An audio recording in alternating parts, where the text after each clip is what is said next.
se llama Puños y Pistolas, la extraña historia de la Alianza Libertadora Nacionalista, el grupo de choque de Perón. Lo escribió Rubén Furman, periodista, y con esto me parece historiador. ¿Lo puedo llamar Pirulo? Nos conocemos hace mucho. Rubén en el gremio es Pirulo Furman, periodista hace unas cuantas décadas. Es un libro de historia este, no es un libro periodístico. Es un libro de historia, sí, sí.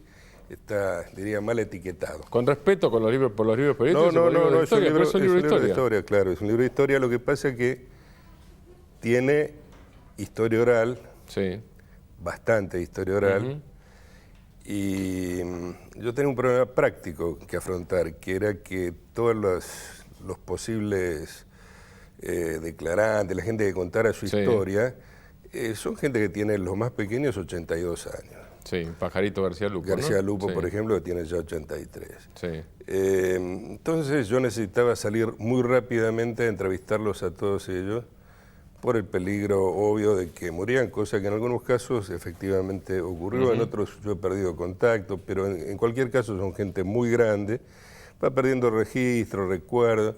Sí. Yo tuve una suerte, una gran suerte, que yo había oído hablar de Emilio Gutiérrez Herrero como lo que llamaban en aquel entonces un ideólogo del nacionalismo. Era un tipo que tenía un conjunto de ideas muy estructuradas sobre qué es lo que quería para el nacionalismo él. Él se inclinaba por el nacional sindicalismo, es decir, quería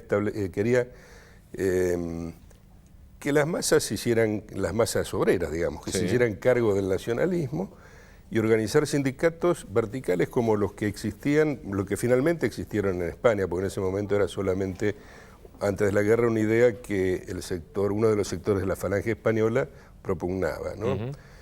Las juntas obreras nacional sindicalistas de Ledesma Ramos. Sí.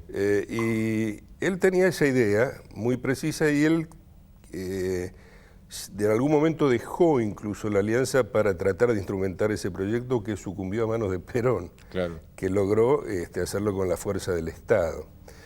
Pero yo hubiera dicho que estaba muerto y mientras estaba comenzando la investigación, alguien me dice, mira, este hombre vive, está vivo, vive en Montevideo, donde se exilió en 1950, seguro de que Perón lo iba a encarcelar. ¿Y por qué estaba seguro? ¿Porque pensaba que esto era un desafío al propio Perón? No. Él ya había perdido la partida en ese momento. En el año 50 él ya estaba...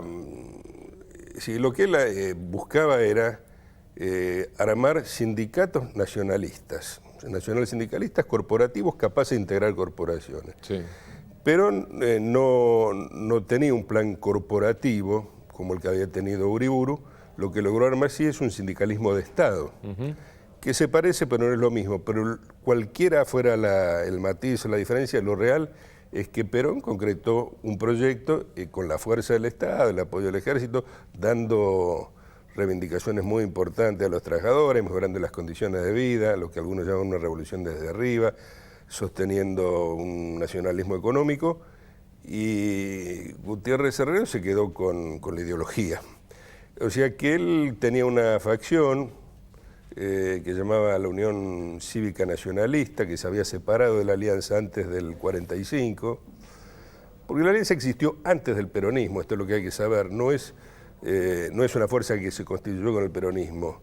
Cuando el peronismo surgió, el liderazgo peronista surgió, la Alianza ya era una fuerza con experiencia, digamos, porque además tenía una historia previa a la propia Alianza, ¿no?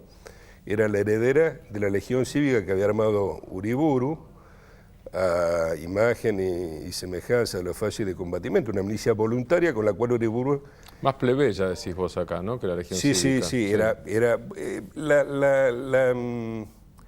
A mí me da la impresión de que la Alianza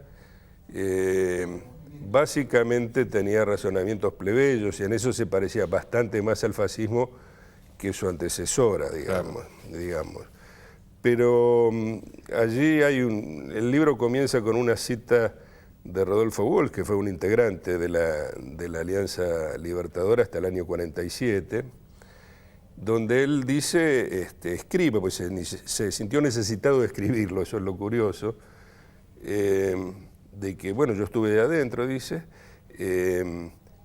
hoy creo que, hoy 1972, creo que fue la mejor creación del nazismo en la Argentina y que todos los dirigentes estaban a sueldo de la embajada alemana, lo cual no es cierto. Pajarito García Lupo dice que no, eso no lo dice específicamente, digo, pero leyendo los testimonios de García Lupo no se desprende lo mismo en todo caso. No solamente de los testimonios de García Lupo. A ver, la Alianza era una fuerza desde el punto de vista económico pobre. Si hubiera estado al servicio del Tercer Reich hubiera contado con recursos, por ejemplo, Fresco, el gobernador de Buenos Aires de la década infame. Él armó 3 diarios, tenía papel, que era un insumo imposible de conseguir sin el apoyo del Estado o que alguien te lo suministrara. En el caso de Fresco tenía acceso a papel alemán. Había otros que eran decididamente proeje, otros nacionalistas decididamente proeje, que tenían medios, tenían lo que era tener un medio en ese entonces, periódicos o eventualmente un diario. La Alianza no pudo tener un diario, un periódico, un semanario, hasta casi entrado el peronismo, porque no tenía recursos para tener papel. O sea que eso me parece que en sí mismo es Rubén, una prueba. Discúlpame, cuando uno ve los nombres, en la propia etapa, Oscar Videgain, Rodolfo Walsh, Kelly, Massetti, primer guerrillero argentino con el Che, Queralto, Rogelio García Lupo, Dalmiro Sáenz, el escritor, etcétera, Borro, Imas, bueno, puede seguir. Uno podría ir para atrás de manera histórica y decir, bueno, esto era una bolsa de gatos, pero claro, la bolsa de gatos la pensás, después me di cuenta, a mí me surgió esto cuando vi la tapa y cuando empecé a leer el libro. Y después dije, la verdad que el equivocado soy yo, porque la bolsa de gatos vos lo decís porque sabés cómo terminó o qué vida está haciendo cada uno, y decís, fulano no puede ser fascista, fulano no puede ser falangista, digo, ¿alguien está equivocado? No, evidentemente compartían todos algo. ¿Por qué comparten algo y por qué dejan de compartirlo? ¿Son vías individuales distintas? A ver, cuando yo lo entrevisto, y te contesto lo tuyo, yo lo entrevisto a Gutiérrez Herrero, lo primero que me dice, mire, yo le voy a contar la creación de la Alianza, quienes estaban, como vino el edecán de Uriburu, el que había sido decán de Uriburu, y nos propuso armar una fuerza que contuviera a los jóvenes que tenían identificación con el nacionalismo extremo de la época. Estamos hablando del año 30, el año de los preparativos de la guerra, estaba recién estallada la guerra española. Había una juventud identificada con ese nacionalismo de época. Mussolini gobernando y Alemania en crisis, Hitler sube en el 33. Entonces, este hombre me dice eso. Bueno, la Alianza tuvo una fundación, pero me dice, tuvo dos refundaciones. Una, me dice, Tacuara, que funcionó mucho tiempo en un local que había sido mío. Él dice que en realidad se había fundado en el local, yo transcribí eso, pero en realidad funcionó en su local y en realidad el que era el ideólogo de ese grupo, que era el cura Melville, sí, efectivamente trabajaba en su local, lo que había sido su local. Sí.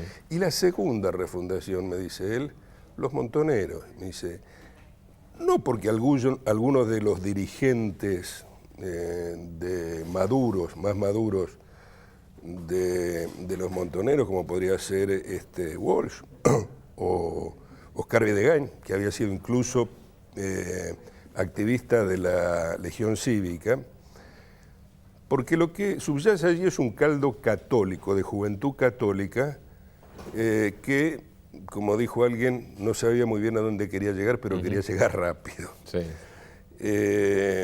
O sea, ese nacionalismo de acción, donde el peso de las ideas es relativo, o de las ideas muy, muy estructuradas es relativo, y sin embargo hay una decisión por la acción que es manifiesta. Yo creo que eso es una característica de este nacionalismo en cada una de sus épocas. Esto no está formalmente expresado en el libro, pero es un poco la tesis del libro, ¿no? Cada época tiene su nacionalismo. Claro. El nacionalismo de los años 30 y 40 era casi inevitablemente profascista, o tenía ese tufillo porque era antisemita, anticomunista y antiliberal, en términos no económicos, sino de la política. Y antibritánico aparece también en el libro. Y bueno, antibritánico porque era, era antiimperialista contra el imperialismo británico, pero no contra el imperialismo alemán, al que concebía como un aliado posible, es decir, el triunfo de Alemania, que a comienzos de los años 40 parecía inevitable. Una de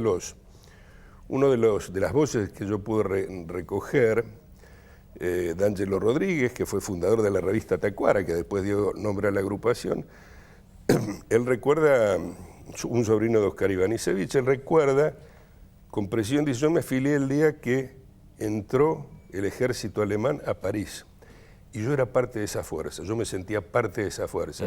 Esto era parte del movimiento más enérgico de combate al comunismo, y yo me sentía parte de esa fuerza. O sea que hay un componente, digamos, que en el caso argentino es muy, muy fuerte, que es católico, el catolicismo. Toda esta gente viene en general de un ambiente católico, y el nacionalismo es parte de la época, pero hay una cosa que es previo al nacionalismo incluso, que es el catolicismo. Arrastran la idea del catolicismo de su época también. Es un catolicismo preconciliar, es la Iglesia, digamos, que ayuda a todos los jerarcas nazis a escapar de Europa para salvarse de cosas peores. O sea que creo que hay que entenderlo en esos términos históricos, digamos, con pasión pero también con distancia, ¿no? Hay algo que conduce, que yo creo que efectivamente es esa línea católica que le dio en la Argentina un aire muy parecido a la Falange española. Y de ahí el título, ¿no? Puños y pistola, que es una expresión de José Antonio Primo de Rivera en su discurso fundacional de la Falange, donde él dice: bueno, vamos a discutir con los enemigos de la patria y de Dios todo lo que haya que discutir, pero ¿quién dijo que hay que ser amables? Si es necesario recurrir a la dialéctica de los puños y pistolas, lo vamos a hacer. Rubén, muchas gracias. No, gracias a vos. Rubén Furman, autor de Puños y Pistolas, la extraña historia de la Alianza Libertadora Nacionalista, el grupo de choque de Perón. Nos vamos, como siempre, con Lula. La democracia es movimiento perpetuo, la política no es pacto de silencio, dice el actual, de hecho, jefe de campaña de Dilma Rousseff. Gracias, hasta el domingo.